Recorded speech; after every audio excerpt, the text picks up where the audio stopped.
Welcome to my spicy hut. ముందుగా అందరికీ శ్రీరామనవమి శుభాకాంక్షలు. ఈరోజు మనం నవమి నాడు పెట్టే నైవేద్యం ఎలా చేయాలో చూద్దాం. చైత్రమాసంలో వచ్చే 9వ రోజున మనం శ్రీరామనవమిగా జరుపుకుంటాము. ఈ శ్రీరామనవమి హిందువులకు ఎంతో ముఖ్యమైన పండగ. ఈ శ్రీరామనవమి నాడే అంటే చైత్రమాసంలో వచ్చిన నవమి రోజున దశరథ మహారాజుకి శ్రీరాముడు జన్మించిన రోజు. మనం ఈ శ్రీరామనవమి ఉత్సవాలు సెలబ్రేషన్స్లో భాగంగా అయ్యవారు అమ్మవార్ల కళ్యాణం అంటే సీతారాముల కళ్యాణం కూడా మనం చేసుకుంటాము. ఈ శ్రీరామనవమి మహోత్సవాలు మన దేశంలో ముఖ్యంగా 3 పుణ్యతీర్థాల్లో చాలా ఘనంగా జరుగుతాయి. ఒకటి ఉత్తరప్రదేశ్లో ఉన్న అయోధ్యలో, తర్వాత ఆంధ్రప్రదేశ్లో ఉన్న భద్రాచలంలో, తర్వాత తమిళనాడులో ఉన్న రామేశ్వరంలో. మరి ఈ శ్రీరామనవమి ఉత్సవాలు మా ఊర్లో ఎలా జరుగుతాయి చెప్పనా? తెల్లవారుజామునే అందరం తలంటు స్నానాలు ముగించి స్వామివారి నైవేద్యం ప్రిపేర్ చేసుకుని పూజ చేసుకుని ఈ నైవేద్యం స్వామివారికి సమర్పించి పూజ అయిపోయినాక మేము కూడా ఒక గ్లాస్ పానకం, కొద్దిగా చలివిడిన వడపప్పు తీసుకుని ఊర్లో ఉన్న గుడికి వెళ్ళి స్వామివారిని దర్శించుకుని అలాగే సీతారాముల కళ్యాణం చూసి ఆ దంపతుల్ని ఆశీర్వదించి వస్తాము. మామూలుగా అయితే పెళ్లిగాని వారు దంపతులను ఆశీర్వదించకూడదు, పెళ్ళయ్యే దంపతుల్ని. కానీ దేవుని పెళ్లికి అందరూ పెద్దలే అంటారు. అందుకనేసి మేము కూడా అక్షింతలు తీసుకుని స్వామివారిని ఆశీర్వదించి మళ్ళీ స్వామివారి మీద నుంచి జారిపడిన అక్షింతలు కాబట్టి అవి ఎంతో పవిత్రమైనవిగా భావించి ఆ అక్షింతల్ని చిన్న ప్యాకెట్లో ప్యాక్ చేసుకుని మళ్ళీ 2 గ్లాసుల పానకం గుడి దగ్గర లాగించేసి ఇంటికి వస్తాము. ఆ రోజు సాయంత్రం పెళ్లి జరిగిన విగ్రహాలు ఉన్నాయి కదా, ఉత్సవ విగ్రహాలు, ఆ విగ్రహాలని ఊరేగింపుగా తీసుకొస్తారు. అలా శ్రీరామనవమి ఉత్సవాలు మా ఊర్లో ముగుస్తాయండి. మరి ఇంకా శ్రీరామనవమి నాడు మనం ఇచ్చే తీర్థం అదే పానకం అలాగే వడపప్పు చలివిడి ఎలా చేయాలో ఇప్పుడు మనం చూద్దాం. మనం చలివిడి తయారు చేయడానికి కటిక బియ్యపిండో లేదంటే స్టోర్ నుంచి తెచ్చిన బియ్యపిండో పనికిరాదు. చెయ్యొచ్చు కానీ తినటానికంత టేస్టీగా ఉండదు. అందుకనేసి మనం తడి బియ్యపిండి తయారు చేసుకోవాలి. దానికోసం ఒక గ్లాస్ బియ్యాన్ని నీళ్ళలో ఒక 2 గంటలైనా కనీసం నానబెట్టుకోవాలి. ఇలా నానిన తర్వాత నీరు వంపేసి ఆ బియ్యాన్ని గిన్నెకి వడేయాలి. వడేసే గిన్నె ఉంటే వడేయచ్చు, లేదంటే ఇలా ఒక టవల్ కానీ ఏదైనా క్లాత్ కానీ తీసుకుని బియ్యాన్ని స్ప్రెడ్ చేయాలి. ఇలా వెడల్పుగా పల్చగా స్ప్రెడ్ చేస్తే ఆ బియ్యానికి అంటుకున్న తడంతా లాగేసుకుని బియ్యం ఆరిపోతుంది చక్కగా. మనం ఒక పావుగంట ఆగితే ఈ బియ్యం అంతా చక్కగా ఆరిపోతుంది. ఈ ఆరిన బియ్యాన్ని ఇలా పోగు చేసుకుని మిక్సీలోనో లేదంటే బ్లెండర్లోనో వేసుకుని సాఫ్ట్గా, చాలా సాఫ్ట్గా ఉండాలి పిండి. అలా అయ్యే వరకు మనం గ్రైండ్ చేయాలి బియ్యాన్ని. చాలా మెత్తగా ఉండాలి పిండి.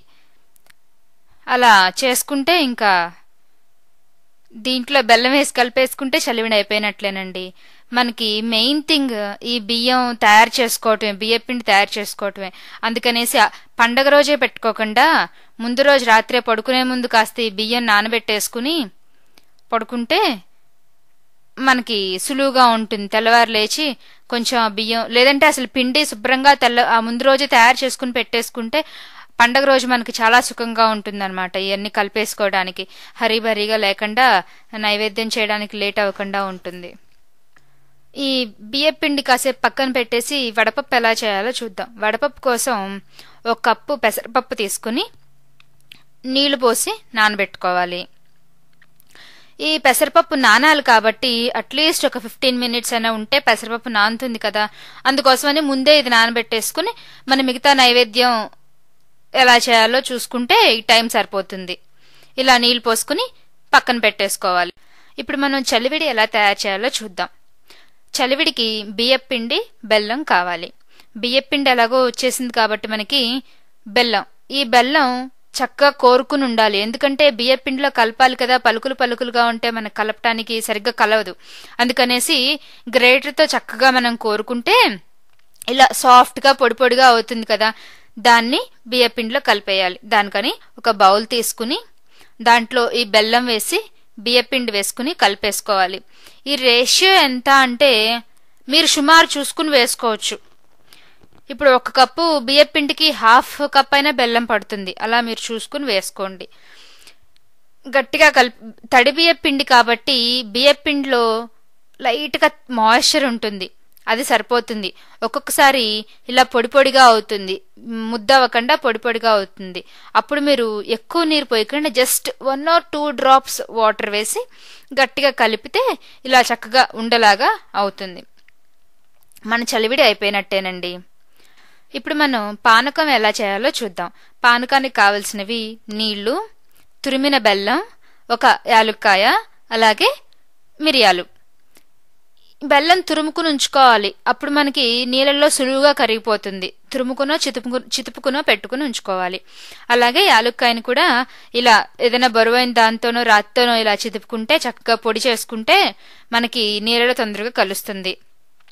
అలాగే మిరియాలు కూడా పొడి చేసుకుని పెట్టుకోవాలి, గింజలు గింజలుగా ఉంటే. ఇప్పుడు నా దగ్గర బ్లాక్ పెప్పర్ పౌడర్ ఉంది, సో నేను పొడి చేయకుండా ఇది పొడి చల్లేసుకుంటాను. ఇప్పుడు మనం ఎలా కలుపుకోవాలంటే ఆ నీళ్ళల్లో ఈ బెల్లం వేసుకుని నీళ్లు శుభ్రంగా బెల్లం అంతా కలిసేలాగా కలుపుకోవాలి. తర్వాత మిరియాల పొడి ఎక్కువ వేయకూడదు. 3 కప్పుల నీళ్ళైతే 1/2 teaspoon మిరియాల పొడి, లేదంటే 1/4 teaspoon సరిపోతుంది ఒక్కొక్కసారి, మిరియాల పొడి వేసుకోవాలి. ఎలా ఉండాలంటే పానకం లైట్ ఘాటుగా స్వీట్గా ఉండాలి.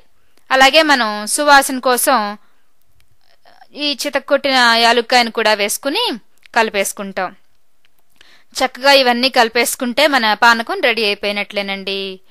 ఈ టేస్టీ పానకం మన డైజెషన్కి ఎంతో మంచిది, చాలా చలవ చేస్తుంది కూడా. ఈ శ్రీరామనవమి టైంలో ఎండలు బాగా ముదురుతాయి కదా, ఈ పానకం తీసుకుంటే ఎంతో చలవ చేస్తుంది. నైవేద్యాల్లో పానకం అయిపోయింది, చలివిడైపోయింది. ఇప్పుడు వడపప్పు ఎలా చేయాలో చూద్దాం. వడపప్పు మనం నానబెట్టాం కదా, ఈ నానబెట్టిన వడపప్పు ఈ పాటికి నానిపోయి ఉంటుంది. దాన్ని చక్కగా నీరు రాకుండా, చక్కగా నీరు అది లేకుండా చేత్తో తీసుకుని ఒక బౌల్లో వేసుకున్నామంటే వడపప్పు రెడీ అయిపోయినట్లే. ఇప్పుడు పానకం, వడపప్పు, చలివిడి రెడీ అయిపోయినట్లే. ఈ ప్రసాదం ఎలా తింటారంటే కొద్దిగా చలివిడి తీసుకుని వడపప్పు అద్దుకుని తింటారు. అలాగే 1 గ్లాస్ పానకం తీసుకుంటారు ఇవి తిన్న తర్వాత. మరి మన శ్రీరామనవమి రోజు చేసే నైవేద్యం అయిన పానకం, వడపప్పు, చలివిడి ఎలా చేయాలో చూసాం కదా. మరి మీరు నా వీడియోని, నా వంటని ఎంజాయ్ చేశారనుకుంటాను. నా మరిన్ని రెసిపీస్ అండ్ వీడియోస్ కోసం నా వెబ్సైట్ విజిట్ చేయండి. నా website address myspicyhut.com. Thank you.